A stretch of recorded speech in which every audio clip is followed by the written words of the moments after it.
দর্শক, মধ্যপ্রাচ্য সংঘাতের জের ও বিশ্ববাজারে দেশে রফতানির পতন থেকে কাটিয়ে ওঠার কৌশল নিয়ে আলোচনার জন্য আমাদের সঙ্গে যুক্ত হয়েছেন Bangladesh institute of international and strategic studies বিইজ-এর গবেষণা পরিচালক অর্থনীতিবিদ ডক্টর মাহফুজ কবির। ডক্টর মাহফুজ কবির, রেশমের বাণিজ্যে আপনাকে স্বাগত। ধন্যবাদ। আমরা নিশ্চয়ই আলোচনা করছিলাম, প্রতিবেদন দেখছিলাম, বিশ্ববাজারে তেলের জ্বালানির দামের যে প্রভাব আসলে এই মধ্যপ্রাচ্যের যুদ্ধের পড়েছে আমাদের দেশের সাথে সম্পর্ক কতটা? হ্যাঁ, আমাদের দেশে আসলে পুরোটাই প্রভাব পড়বে, তার কারণ আমাদের কোনো কিন্তু বিকল্প নেই। পৃথিবীর অন্যান্য দেশ কিন্তু ডাইভার্সিফাই করেছে। এই মুহূর্তে ভারতের সঙ্গে যেহেতু মার্কিন যুক্তরাষ্ট্রের একটা চুক্তি হয়েছে এবং সেখানে তারা ভেনেজুয়েলা থেকে এখন তেল আমদানি করবে, তো রাশিয়াও তাদের একটা বিকল্প। কিন্তু আমরা কিন্তু মধ্যপ্রাচ্যের উপরে পুরোপুরি নির্ভরশীল এখনও পর্যন্ত, এলএনজি এবং আসলে অন্য জ্বালানির ক্ষেত্রে আর কি পেট্রোলিয়াম। তো এই অবস্থায় আসলে আমার মনে হয় কি যে আমরা তো এখন 2 সপ্তাহ দেখতে পারবো আর কি, যে 2 সপ্তাহ পর্যন্ত আমাদের মোটামুটি একটা বাফার স্টক আছে। কিন্তু অন্যান্য মানে ডিপেন্ড করে আর কি, যে কেরোসিন বা অকটেন এগুলোর উপরে কিছু ভ্যারিয়েশন আছে, কিন্তু মূলত আমরা প্রায় 2 সপ্তাহের মতো সময় পাবো। এর মধ্যে আসলে আমাদের আমদানিটা করে ফেলতে হবে, তা না হলে আমাদের পুরো একটা ধাক্কা লাগবে। আর আরেকটা ছোট অল্টারনেটিভ আছে, সেটা হলো যে ভারতের সঙ্গে তো আমরা এই মুহূর্তে পাইপলাইনের সঙ্গে সংযুক্ত, মানে ভারত থেকে আমরা ডিজেল আমদানি করি পাইপলাইনের মাধ্যমে। এখন ওই জায়গাতে একটু এক্সপোর্ট করতে হবে, মানে এই আপৎকালীন সময়ে তাদের সঙ্গে এই সহযোগিতাটা বাড়াতে হবে যাতে আমরা বেশি ইম্পোর্ট করতে পারি। তবে সেটা অবশ্যই কেরোসিন, এটার বাইরে তো আমরা যেতে পারছি না। এই যে আপনি যখন এই আলোচনা করছেন একক উৎসের, মানে দুই দেশের জন্য 2 দেশ থেকে তেল আর 2 দেশ থেকে আমরা গ্যাস আনি, এই যে এক ধরনের একক উৎস, সেটির উপর নির্ভরশীল হওয়ার কারণে এই ঝুঁকিতে আমরা পড়লাম। হ্যাঁ, অবশ্যই। কিন্তু আমাদের অল্টারনেটিভ আর কী আছে, মানে সেগুলো একটু দেখতে হতো। তার কারণ আমরা যখন আমদানি করি তখন কিন্তু সরাসরি অর্থ হয়তো নগদ সেভাবে দেই না, অনেক সময় বাকিতে নেই বা ওই মিডল ইস্ট থেকে ফাইন্যান্সিংটা করে। তো এইভাবে করে আমরা করে আসছি এতদিন ধরে, এবং একদিন পর্যন্ত কিন্তু সেরকম কোনো ঝুঁকি তৈরি হয়নি। যদিও মধ্যপ্রাচ্যে আমরা দেখেছি যে ইরানের সঙ্গে ইসরায়েলের মাঝে মাঝে সংঘর্ষ হয়েছে, গত বছর সংঘর্ষ হয়েছে, কিন্তু সেটা দুই পক্ষের মধ্যেই ছিল। অন্যান্য দেশের সাথে কিন্তু পুরো বিষয়টা আসলে সংযুক্ত হয়নি। এই মুহূর্তে দেখতে পাচ্ছি আমরা কিন্তু সৌদি আরব, কাতার, বাহরাইন, তো সবাই তো আসলে এর মধ্যে যুক্ত হয়েছে। তো এই অবস্থায় কিন্তু আসলে আমাদের জন্য খুব একটা বড় সমস্যা তৈরি হয়েছে।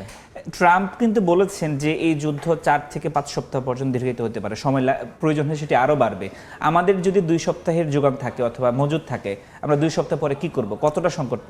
না, সংকটটা কিন্তু এখন আমরা কল্পনা করতে পারছি না, মানে এটা বড় একটা আশঙ্কা তৈরি হয়েছে। এখন এমনও নয় যে আমরা আসলে কম ব্যবহার করতে পারবো, তার কারণ আমাদের যে এই বিদ্যুৎ উৎপাদন থেকে শুরু করে আমরা কিন্তু সব জায়গাতে আমাদের যে পরিবহন খাত, তারপরে আমাদের জ্বালানি, তো সব খাতেই প্রয়োজন হয়। তো এই জায়গাতে আমরা কি করব, আমাদের উপায়টা কি আসলে? তো সেটারও কিন্তু আমরা বিকল্প কোনো কিছু তৈরি করিনি। আমরা যদি নবায়নযোগ্য জ্বালানির জন্য বড় অবকাঠামো তৈরি করতাম, তাহলে সেক্ষেত্রে তাদের উপর নির্ভর করতে পারতাম। তো এখন মূলত আমরা কিন্তু তেল এবং গ্যাসের উপর নির্ভর করছি। তো এবং গ্যাসটাও কিন্তু আমরা এখন দেশের ভিতরে উৎপাদন সেভাবে করছি না, এই কারণে এলএনজির উপর নির্ভরশীল। তো এই কারণে দেখা যাচ্ছে কাতার থেকে আমাদের আমদানি করতে হচ্ছে। তো এই অবস্থায় আমি মনে করি যে এখনই সময় হচ্ছে যে কৌশলটাকে বদলানো, মানে এই পুরো মধ্যপ্রাচ্যের বাইরে যে দেশগুলো আছে, তো সেখান থেকে আমাদের আসলে তেল আমদানির জন্য এখনই আসলে চিন্তা ভাবনা করতে হবে, কৌশল তৈরি করতে হবে। সেক্ষেত্রে দামটা একটু বেশি পড়বে কিনা, কারণ পরিবহন খরচটা একটু বেশি, অথবা আমরা মধ্যপ্রাচ্য থেকে তেল যদি এই হরমুজ প্রণালী না হয়ে অন্য রুটে আনি, সেক্ষেত্রে আমাদের খরচ বাড়ছে। হ্যাঁ, না, রুটটা কোথায়, মানে এই এখন কিন্তু সব দেশই আক্রান্ত, মানে সৌদি আরবের যে ইস্ট ওয়েস্ট পাইপলাইন যেটি, তো সেই পাইপলাইনটা কিন্তু ল্যান্ড পাইপলাইন, এবং সেখানে সংযুক্ত আরব আমিরাতও রয়েছে। তো সংযুক্ত আরব আমিরাতের উপরে তো আক্রমণ চলছে। তো এই অবস্থা আমরা পাইপলাইন দিয়ে কতটুকু বা করতে পারি বা অন্য কোনো রুট দিয়ে, তো সুতরাং এই মুহূর্তে আসলে তেমন কোনো বিকল্প আমাদের হাতে নেই। তো এই অবস্থায় আমরা যেটা করতে পারি, যদি এটা সম্ভব হয় যে আমরা হয়তো ভেনিজুয়েলার সাথে কোনো একটা ডিলে যেতে পারি, কিন্তু সেইখান থেকে আসলে এলসি করা এবং আমদানি করতে করতে তো কয়েক মাস লেগে যাবে। তো জিনিসটা এতটা সহজ নয় যতটা আমরা চিন্তা করছি। তো সুতরাং এখন আসলে এই কোনোভাবে আসলে যতটুকু জাহাজ রয়েছে ততটুকুকে ছাড় করার জন্য আমরা কিছু করতে পারবো কিনা সেটাও কিন্তু নিশ্চিত না। তার কারণ এখন পরিষ্কার করে বলে দিয়েছে ইরান যে আসলে স্ট্রেট অফ হরমুজ দিয়ে কোনো কিছু চলাচল করবে না, সেটা পুড়িয়ে দেওয়া হবে সে জাহাজ।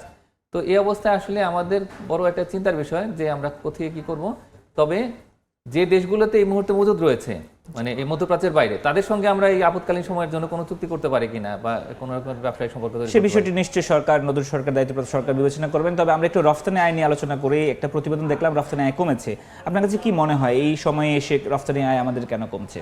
হ্যাঁ, রপ্তানি আয় এখন আসলে কমারই কথা, তার কারণ আমাদের কিন্তু মেইন সিজনটা শেষ হয়ে গেছে, মানে যে উইন্টারকে টার্গেট করে যেটা করা হয়, তো সেটা নেই। এটাকে স্বাভাবিক বলছেন সময়কাল বিবেচনায়? এই সময়টাতে মানে স্বাভাবিক নয়, তার কারণ আমাদের হাতে আসলে আরো অর্ডার থাকা উচিত ছিল। হ্যাঁ, কারণ 20%-এরও বেশি কিন্তু 20%-এর বেশিটা খুবই আতঙ্কিত হওয়ার মতো, কারণ হচ্ছে যে এত কিন্তু ড্রপ করে না আমাদের এক্সপোর্টের ক্ষেত্রে। তো এটা এমন নয় যে এটা কোভিডের সময় বা রাশিয়া ইউক্রেন যুদ্ধ যখন মাত্র শুরু হলো তখন হয়তো আমরা এরকম চিন্তা করতে পারতাম, কিন্তু এখন যেটা হয়েছে মেইনলি গার্মেন্টসে ড্রপ করেছে। আর আরেকটা বড় সংখ্যার বিষয় হচ্ছে যে মে মাসের পর থেকে কিন্তু আমাদের হাতে সেরকম অর্ডার নেই, এর মধ্যে আবার উপসাগরীয় যুদ্ধ আর এর পাশাপাশি বিশ্ব অর্থনীতিতে চাপ তৈরি হয়েছে। তো সব মিলিয়ে আমার কাছে মনে হচ্ছে যে এখন একটা বড় রকমের দুঃসময় যাচ্ছে। আর আমাদের যারা প্রতিযোগী রয়েছেন, বিশেষ করে যে ভারত, তারা কিন্তু ইউরোপিয়ান ইউনিয়নের সঙ্গে যে বাণিজ্য চুক্তি করে ফেলেছে, তো তারাও কিন্তু ওই দিক দিয়ে এগিয়ে গেছে। চীনও কিন্তু খুব দ্রুত আগাচ্ছে। তো এই অবস্থায় আমাদের আসলে এখন এক্সপোর্টের জায়গাতে ডাইভার্সিফিকেশনটা খুব ইম্পর্টেন্ট। আমরা যে প্রথাগত যে সমস্ত রপ্তানি বাজার ইউরোপিয়ান ইউনিয়ন বা মার্কিন যুক্তরাষ্ট্র, কানাডা, ওইটার বাইরে আমাদের আসলে ইউরোপের যে অন্যান্য যে দেশগুলো আছে নন ইইউ, এবং এর পাশাপাশি যে আফ্রিকা আছে, ল্যাটিন আমেরিকাতে 4টা অর্থনীতি আছে, যেমন ব্রাজিল, আর্জেন্টিনা, পেরু, চিলি, তো তাদের ওখানে যেতে হবে। আর এর পাশাপাশি ইস্ট এশিয়াতে আমাদের আসলে ফুটপ্রিন্টটা বাড়াতে হবে। এভাবে করতে পারলে আমি মনে করি যে আসলে আমাদের রপ্তানির সামনের দিনগুলোতে বাড়ানো সম্ভব। একইভাবে এই যে মধ্যপ্রাচ্যের যুদ্ধ, সেটির প্রভাব তো অনেকে বলছে, বিশেষ করে উদ্যোক্তারা বলছেন একটা বড় প্রভাব পড়তে পারে।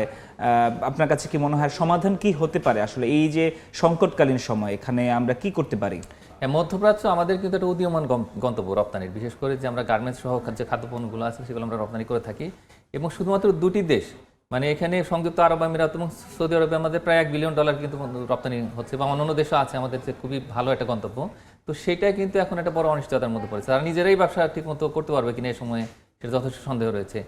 এক হচ্ছে আমাদের রপ্তানি, সেখানে একটা ধাক্কা, তো আর অন্যদিকে হচ্ছে রেমিটেন্স, সেটাও একটা ধাক্কা লাগতে পারে ঈদের আগে। তো এখন আমাদের আসলে মার্কেট অ্যান্ড প্রোডাক্ট ডাইভার্সিফিকেশন দুইটাই খুবই ইম্পর্ট্যান্ট। তার কারণে এক শুধু গার্মেন্টসের উপরে আমরা এত বেশি ভরসা করছি, আর গন্তব্য হচ্ছে মাত্র কয়েকটা হাতে গোনা। তো এটা দিয়ে আসলে হয় না, আমাদের অন্য প্রোডাক্টও নিয়ে আসতে হবে, বিশেষ করে অর্থাৎ বৈচিত্র্যকরণের কথা বলছেন প্রোডাক্ট এবং বাজারের ক্ষেত্রে। হ্যাঁ, অনেক ধন্যবাদ আমাদের সাথে যুক্ত হওয়ার জন্য। ধন্যবাদ। দর্শক, আলোচনা করছিলাম বিশ্ব জ্বালানির বাজার এবং রফতানি আইন নিয়ে আলোচনার জন্য আমাদের সাথে যুক্ত হয়েছিলেন বিজের গবেষণা পরিচালক অর্থনীতিবিদ ডক্টর মাহফুজ কবির।